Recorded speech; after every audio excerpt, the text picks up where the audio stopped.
Hey guys, this is Horatio with BMWBLOG, and today I'm actually in Spain, in Malaga, to test drive this all-new BMW. You might have seen it before. It's the second generation 2 Series Active Tourer. As you can see here, there are quite a few changes that were applied to the car, and in this video I'm going to walk you through those changes. We're going to talk about the engines, the space inside the car, of course the cargo space in the back, and naturally we're going to see how the car drives, so stay tuned for that. So when this car launched 6-7 years ago, it was quite controversial. It was not only the first BMW premium minivan, but it was also driven by the front wheels. So as you can assume, BMW purists had an issue with that. But despite all of it, the car has been extremely successful when it comes to sales. According to BMW, they sold over 420,000 units globally, and another 200,000 units went to the 2 Series Grand Tourer. On the second generation, the Grand Tourer has been phased out, as you'd expect, because the sales weren't up to the level of the Active Tourer, and this is how we end up with this new Active Tourer generation. As you can see at the front, there are quite a few changes when it comes to the design. It is significantly bolder than what you've seen on the first generation. So I guess that was the idea behind this car, trying to take the recipe of the first one and improve it, and hopefully that will translate into a lot more sales. So of course BMW also wanted to offer quite a few options when it comes to drivetrains, and when it comes to this second generation Active Tourer, you have a lot of variety when it comes to your drivetrains. So let's start maybe with the entry level. So in Europe, you can start with a 218i, which delivers about 137 horsepower. You can then move into the 218 diesel with a lot more power, about 150 horsepower. And of course, you can pick this one, which is the 220i with about 170 horsepower. And if that's not enough for you, BMW decided to electrify the 2 Series Active Tourer lineup with a new plug-in hybrid. That model is called the 230e. I will have a chance to drive that car tomorrow, and apparently it's quite fast and quite fun because it comes with 326 horsepower under the hood. So let's focus on this one. As you can see at the front, you have a new design of the headlights, a little bit more narrow than on the previous generation, and they kind of flow nicely into this bold three-dimensional key grille. If you look on the lower part of the bumper, you can see a lot more sculpted parts there, so it definitely got a lot more presence on the road. And honestly, if you look at the two cars side by side, we've done that comparison, you can see a huge improvement in the design of this car. So even though the side view retains the 3-box design philosophy, which is typical to the Active Tourer and of course to other cars in that segment, the overall design look, it's slicker than before. So if you look in the back, you can see a coupe-ish roofline, which looks a lot more attractive than on the first generation. It also somewhat resembles the BMW X1, and that's a great thing. Of course, it still has this nice BMW character line, which flows from the front all the way into the back. And that gives the car some additional width there, and it looks a lot sportier from the side view as well. BMW also retained this, concave and convex shapes on the lower part of the car. So you're getting this nice, movement in between shadows. And once again, that's the idea, to emphasize the sportiness from the side view. To keep the design a little bit cleaner than before and also in line with other new BMWs such as the new i4 and maybe the 4 Series Grand Coupe, you have these flush handles which are now integrated into the two doors. So that's kind of the side view, and now we're going to go in the back and see what has changed when it comes to the rear end design. So if we take a look at the rear end design, you can see the typical 2 Series Active Tourer, not too many changes there. Of course, there are some updates to the taillights, and you're still getting the L shape, nice smoked, looks quite good, especially with this mineral white. But overall, you got this large, opening for the cargo space. So that's nothing that has really changed much compared to the first generation, and that's a good thing. So overall, very safe design, falls in line with what we see on the first generation and also with other cars in this class. Hey guys, welcome to the cargo space of the BMW 2 Series Active Tourer. That's what happens when you don't behave. You get thrown into the trunk. Jokes aside, the reason why I'm doing this because I wanted to show you the cargo space in the second generation Active Tourer. When it comes to this car, this is one of the main selling reasons to have a lot of space for your family, for your cargo, for your luggage. And in order to do that, I decided to hop inside and kind of show you what it looks like.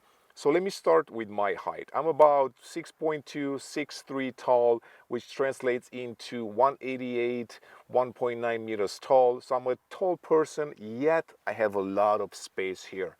Naturally, as you can see, the rear seats are folded down, and that gives the overall cargo space about 1455 liters, and that's quite a lot. Now, if you don't want to fold the rear seats, you're still getting about 470 liters, and that's enough to fit a couple of suitcases and some small bags, for your trip. Of course, if you do want to have a lot more space and you want to carry some furniture, or you have some larger items that you want to haul around, put the seats down, and as you can see here, there is a lot of space both in length and in height as well.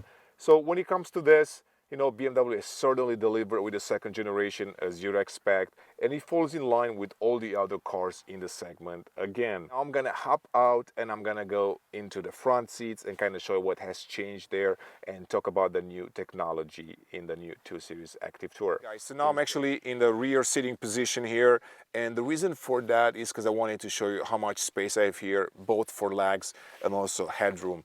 So before I do that, I position the seats at the same distance that I would use when I drive the car, so there is no issue there. They're both, equally positioned in the front. And as you can see here, I have, a few inches of knee room, so no issues with that. Of course, I can put my elbow down here, and there is a lot of elbow space as well. When it comes to cars like this, the headroom, it's equally important. So since I'm quite tall, as I mentioned, 6'2", 1.9 meters tall, I have here about a palm of headroom space, which translates into about 6-7 centimeters, and that's quite a lot. So also you can see 3 people. As you can see here, there is a seat belt for a passenger there, a center one, and myself here. Quite spacious for 5 people. And once again, that's the reason why you would buy a car in this class, and that's the reason why you would buy the 2 Series Active Tourer. With that being said, let's hop into the front seats and take a look of what's new there and walk you through some of the new technology, the iDrive system, and all of that. So please come join me. Okay, so I'm behind the steering wheel of the new 2 Series Active Tourer, and immediately you might see that a lot of things have changed here. And it's not just the very large LCD display here, which it's actually a 2-piece display, very similar to what you see in the BMW iX, the i4, the 4 Series Grand Coupe. It's nice and floating on top of the dashboard. It's curved. There is a lot of information displayed there. It uses the BMW iDrive 8. We gave you a demo on that, so you can check out our video on that as well. But then, of course, the material and the overall look of the car has changed. And I think the idea here was to really bring up the 2 Series Active Tourer to a new level, to make it more premium for its customers. And it starts right here with some really nice, trim finishes. You got a really nice wood here. You have all these aluminum inserts around the vents. So that's quite cool and nice to touch as well. There is plenty of tech, and it starts in the center too. You have this wireless charging here, which is vertical. Now you can actually position the phone nicely there and can actually see it. Beefy steering wheel because it has the M Sport package, so you're getting the M Sport steering. That's always nice, especially when you go for a more spirited drive.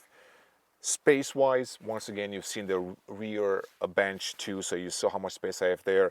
Plenty here. I'm in a very comfortable position to drive, and there's still a lot of legroom in the back.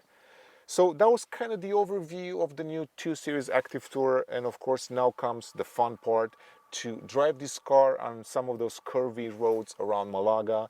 So please join me for that and stay tuned for the driving experience.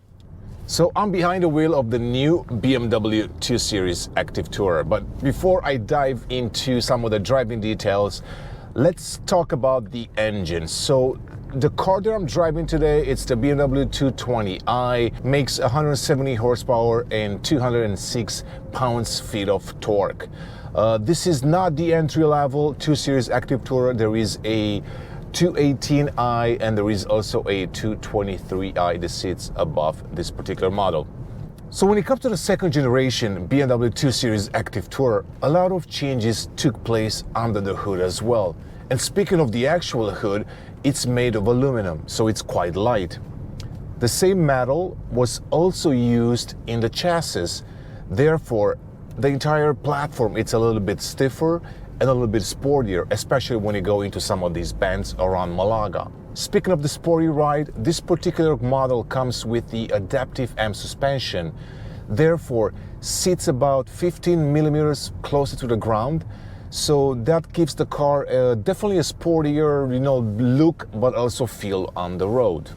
So those lightweight improvements, along with newly revised lift-related dampers, and with what BMW calls the ARB system, short for Near Actuator Wheel Slip Limitation, will make this new 2 Series feel a bit sportier in those bends.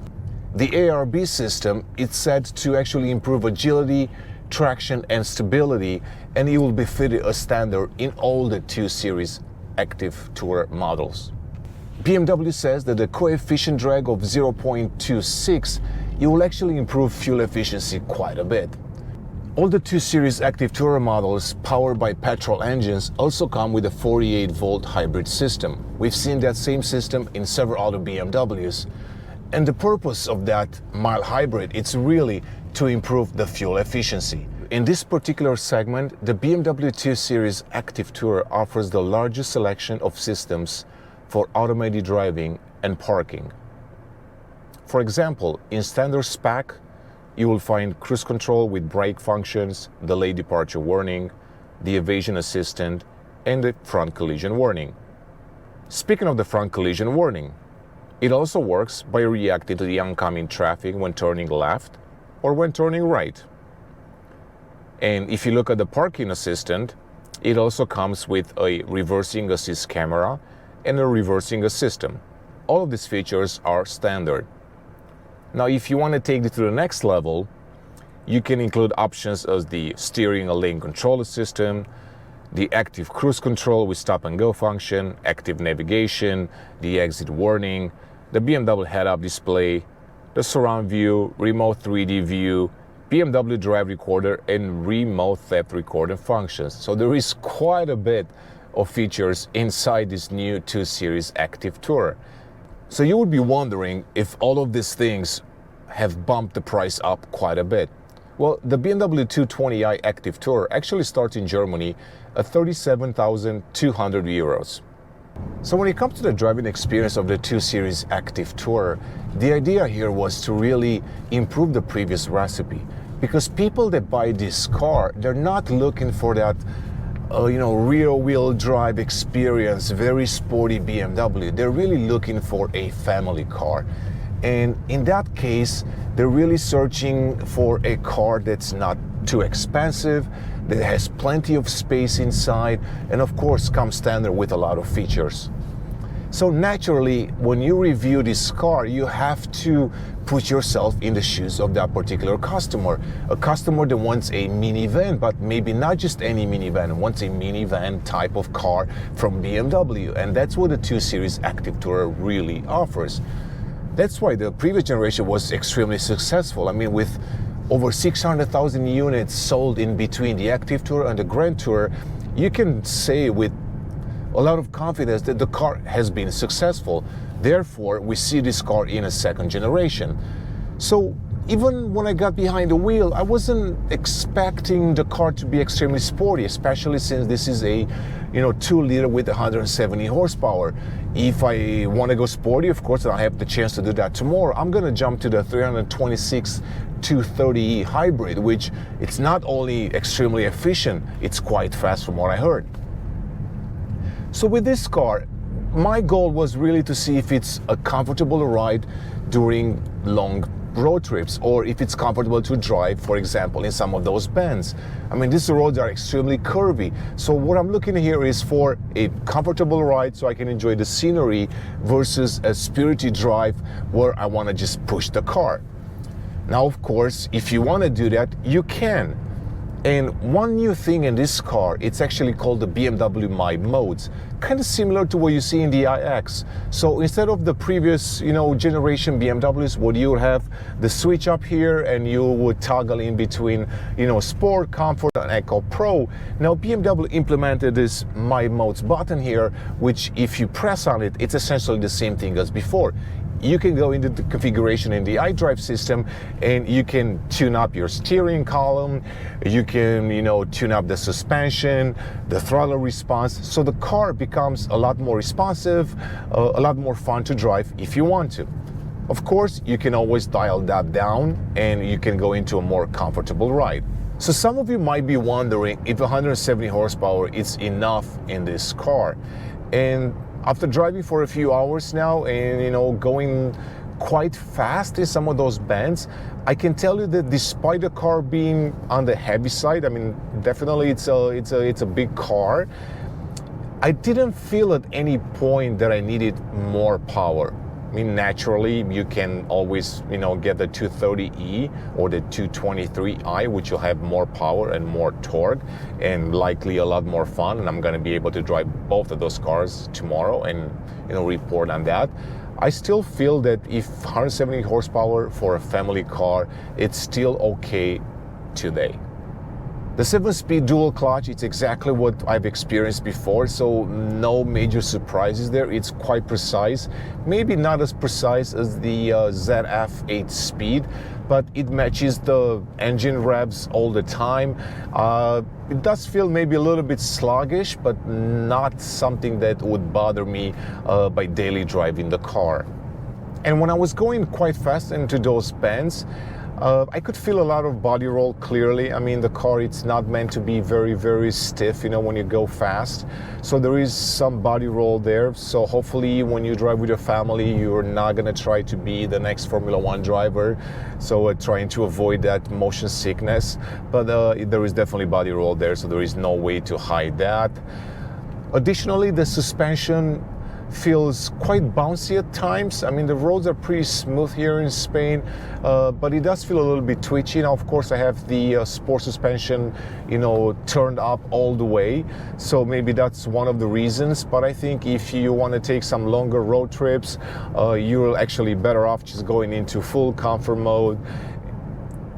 And I think overall, when it comes to the 2 Series Active Tour, it is really not about the driving experience. Yes, you still want to get that BMW, driving feel, and you do get that a little bit. But with this car, it's really about comfort, about features, about being a lot more premium than before. So even when you look inside, I mean, there's some things that I like quite a bit. I'll give you an example. The seats, according to BMW, they're made specifically for this car. So they have a lot of good support here. The one thing that really not bothers me, but it's a little bit strange, it's the fact that BMW removed the iDrive controller. So at some point while I was driving, I actually reached down here trying to find that, knob so I can move the menu, only to realize that it's not there. So everything now, it's touch screen. Another interesting thing here in the center console, it's definitely the gear shifter. So instead of the typical BMW shifter that you see, you have this little knob that you just move up and down. It's something that you might have seen in some Audi cars as well. It takes a little bit of time to get used to, but it's quite intuitive. It's quite easy to use. It also frees up a lot of space here. So this whole central column here, the central display here, it's quite simple, and it just goes with the whole minimalistic look of the car. There is plenty of space as you would expect in the car. So you have this cubby setup here with a lot of space underneath. 2 cup holders, the wireless charging right in front of you. So that's quite nice because it's vertical, as I mentioned before. There are plenty of USB-C ports too, so there are 2 in the front, 2 in the back, I believe. So especially when you travel with kids and they want to recharge their iPads or phones, you have plenty of options when it comes to charging capabilities. I also enjoy the head-up display. It's nice and small, tucked behind the steering wheel.